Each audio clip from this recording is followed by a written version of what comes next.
Good morning, afternoon, and evening, wherever you are, and welcome to our review of Last of Us, Season 2, Episode 2, Through the Valley. I am joined by my clicker in arms, Dhosea 101. How you doing, my friend? If I'd make the clicker noise, I could do it, but I can't. Oh, I honestly, wow, there's stuff to get into with this episode, and we might have a controversial take. I think I got one. Um, but yeah, let's go ahead and break this thing down as best so we can. really, I mean, and we talked about this off screen, but Yep. really, we just want to talk about the two things: the siege on Yes. Jackson, like the what is it? What are they called? The infected. The infected horde, and a siege on Jackson, and the Joel thing, which we Yes. if you played the games, or at least if Ye- you've seen the games, you know Yeah. what's coming. We don't really need to recap this episode because, like Cheeto just said, if you played the games, they followed it. But the thing that they do this that differs from the game, I love it. They didn't show the siege on Jackson like back at the base in the video game. Here they did that. I thought that was a cool touch. Like it was like, okay, like before that though, like when they talked about like, oh, these infected, they can get up from the snow, from the ground, and they get up.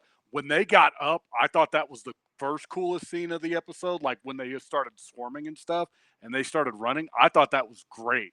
But then the siege on Jackson was just epic. Everything about it, I loved it. That's a 10 out of 10 scene for me. Yeah, no, I mean it was definitely great. I mean they definitely took to heart the fact that they were saying, oh, there wasn't enough zombies in season one, which I am not in agreement with. I like the fact that this show more focuses on like people being shitty to people, and then the zombies are just a part of the world. But I mean it was definitely epic. Like as I said, you do have your moments where the zombies need to come into play because they are a part of the world, and this was definitely a good use of them. That whole, and it's very interesting that it's Abby is the reason why. So Yep. now keep in mind, I have not played Last of Us 2. I have only seen the scenes, and I've watched season 1, and maybe that happens in the game, but like I thought it was very interesting that that Abby was the one who instigated technically this whole thing, Yes. and like all this stuff kind of like they were basically like, we're gonna convince her to go back, and by the end of this, like by the midpoint of this episode, everything was falling into Abby's lap. Yeah. Everything is on her. And just like, okay, with the fact that like Ellie and Jesse have to go out scouting. Like everybody's like off doing their own thing. Like Joel's out, trying to do what he does, which we'll get into that. But then like Jesse and Ellie are like, okay, there's about to be a huge fucking horde of infected. So you guys got to get ready because shit's about to get real in this bitch. And it did. So Abby instigates the horde, right? And the horde, they just start running toward Jackson, and you could hear them hit the base. And then they got the gallon drums of gas and then the AKs and the shotguns and everything. And then, when they lit those drums on fire and then the infected just got caught on fire, it looked like a war zone. It looked like you were playing Call of Duty. That's how good this scene looked. Yeah, I mean, they really did everything right. It's kind of like it's kind of like the Siege of Helm's Deep from Lord of the Rings. It's like you can be as well prepared as possible, but just the numbers, they could not take the numbers. And I mean, technically they did take the numbers, obviously, but like they suffered heavy losses, Oh yes, heavy losses. I So fully it's agree. actually going to be interesting how like Jackson plays out from here, because I mean, you would think what, maybe like 10% of their militia is left, maybe if that. Yeah, if that, because like, okay, here's another detail. Like after it's all over, some of them were infected and they had to kill their own people.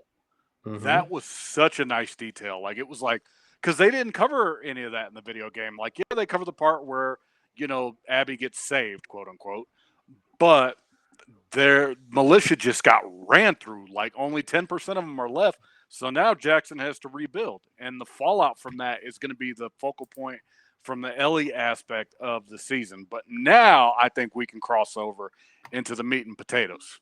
Yeah, the Joel of it all. Hmm. So obviously this scene played out very similar to how the game did. Obviously different setting a little bit, but like Yeah, I mean, it's almost like, I mean, as I said, I've seen this scene many times because when I heard about this, I watched the reactions of people playing the game, like of this part. So I was like, because dude, the internet went nuts years ago when this happened, and I don't blame them. I Yeah. actually agree with the internet. That's like they should not have killed Joel. Like you want to injure him, you want to beat him almost to death, fine. Have a that's fine. But like they actually did it, and I was honestly hoping that they would do a swerve in this show and let Joel live, beat the living hell out of him, sure, but have Ellie save her or save him, like Yep. and maybe he's out for a lot of the season, like not out, but like he is also a victim of in Jackson who is trying to recover, like just like Jackson is trying to recover from the horde, like Yep. Joel will be recovering from these just detrimental injuries, and also we follow mostly Ellie as she's trying to get revenge on Abby. I know that the Joel thing is a crux for the Ellie and Abby dynamic. Abby dynamic, but I'm sorry, with Pedro Pascal, and I'm not saying keep him just because he's Pedro Pascal. I agree with the internet even back then, where I'm like, yeah, no, I really think they should have kept Joel alive. Yeah, I'm right there with you where I'm like, okay, I get in the sense of the first season, I'm just going to come out and say it. Joel is an asshole.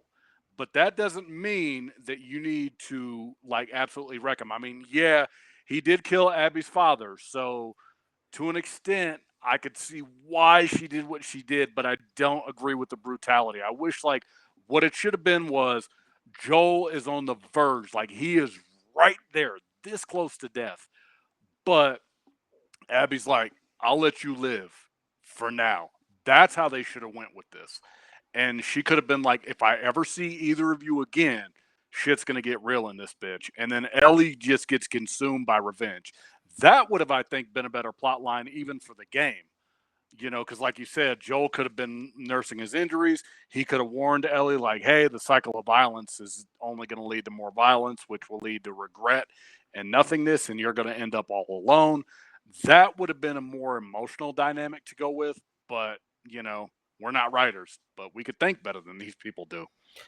Yeah. I mean, and as I said, it's not just a map. For me, I have no investment in these characters that much because I didn't play the games that much. You know what I Right. mean? Like I just thought it was such an odd choice to kill him off. And even if you wanted to wait till the third game, if they ever make a third game, like it just seems like they did it for shock's sake. You know what I Yeah. mean? And for me, it's just like, I don't know. And I mean, yeah, you have Pedro Pascal, and it's like, and I know that he's going to still be in the season because of flashbacks for the past 5 years. So now we're going to be doing an Arrow thing, where it's like every Couple episodes. Yeah, they'll go back. yeah, every season is a year while, Joel Yeah. and Ellie were in Jackson. You know what I mean? Like, Yep. but yeah, I don't know. I just don't agree with it. I think it was always, even in the game, I just always think it was a bad idea. But that's just me. As I said, some people have kind of come around to the idea now that the shock is kind of worn off, and I'm like, I still don't like it. And as I said, I have no investment in the characters that per se. I have a take. I think this is where Last of Us in general peaks. I really strongly feel that way. As a season and maybe as a franchise, I think this is their peak moment. I don't know how you can top, this episode with Joel dying and the horde of infected. I mean, yeah, you'll have your flashbacks, and yeah, they're going to have the penultimate fight with Ellie and Abby for those of you that played the game. But I think as far as like a Joel dynamic, I think this is the peak of the show. I don't think it's going to get any better than this. Probably not. So Yeah. yeah, so let's rank it. I mean, those are Yeah. really the only two things we can. I mean, there's not much beyond that, and I'm not saying that as a bad thing. Like there was a Yeah. lot here, but it's like if you've seen the episode, we don't really need to describe it. No, and I would Um, say the dialogue, the pacing, and everything out of this was great. So those are the pros there. The cons is the way they did it with Joel, but that also goes back to the game. yeah, So what can you do? But we can go ahead and just rank this episode. you go right on ahead. I'm going to go ahead and give this honestly a 10. I think honestly it's one of the best episodes I've ever seen for any TV show ever.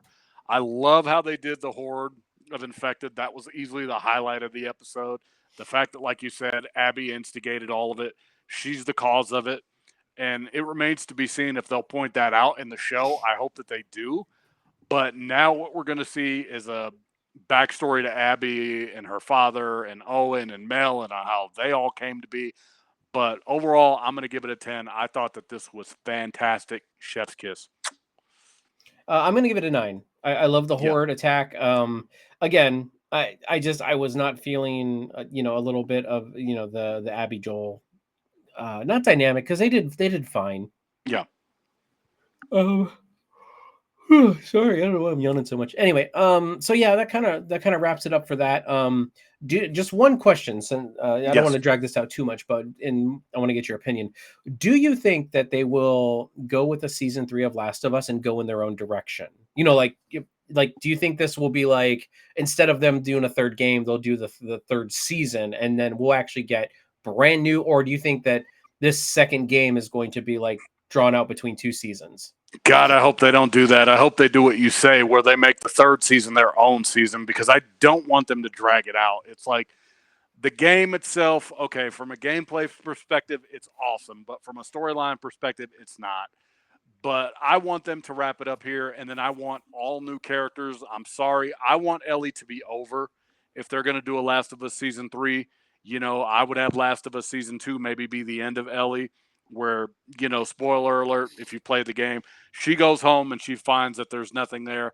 That's the end of her story arc. And I want Season 3 to be all new people and all new dynamic, and hopefully that can lead to the third game. That's my expectation for all this. All right. Well, with all that being said, everybody, thank you very much for joining us here today. What did you think? Do you think we're completely crazy? Did you love this episode? Did you hate it? Did you hope that they kind of, did a swerve and splintered the timeline and made this different than the original game? Do you think that they should honor the source material to a T? There's arguments for both sides, and I love both sides, because I'm the same way with comic books. I'm the same way with, I have those things in me. So with all that being said, everybody, thank you very much for joining us here today. If you haven't already, please like, share, and subscribe to NerdTube, the greatest YouTube channel you kind of maybe sort of heard of. We'll catch you in the next one. Bye-bye. Bye.